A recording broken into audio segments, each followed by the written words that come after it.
Good morning. Tingnan ninyo ang bulaklak na ito. Napakaganda. Hindi ko alam kung ano ang tawag sa bulaklak na ito. Siya ay parang bagin. Ayan, binigay sa akin ng aking mother. Matinik siya, para siyang rose. Ayan o. Ayan ang kanyang dahon. Ayan, matinik.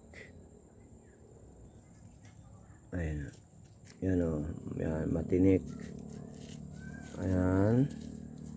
So, yung kanyang bulaklak. Napakabango. Parang, ang bango niya ay parang sampagita. Ayan. Para siyang sampagita. Ito yung puno niya, pababa.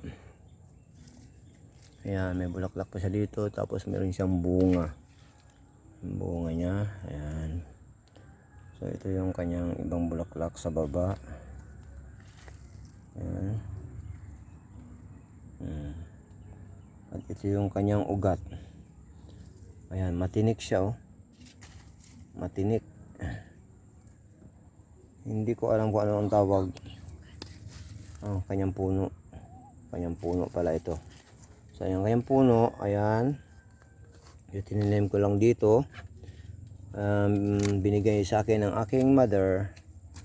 At hindi ko alam kung anong klaseng bulaklak ito. Ang pangalan niya. Baka pwede naman pa-ID sa mga may alam nito kung anong klaseng bulaklak ito. Ang amoy niya ay parang sampagita. Parang sampagita ang kanyang amoy. Mabango. So pinapagapang siya sa bakod para ayan siya oh. Yan, grabe kadami ng bulaklak niya, paikot pungpong yung dulo. Napakaganda. Tingnan niyo. Aray, natinik ako. Sakit. Okay, thank you for watching guys. Pa-ID naman sa may mga alam. Anong klaseng bulaklak ito? Napakaganda.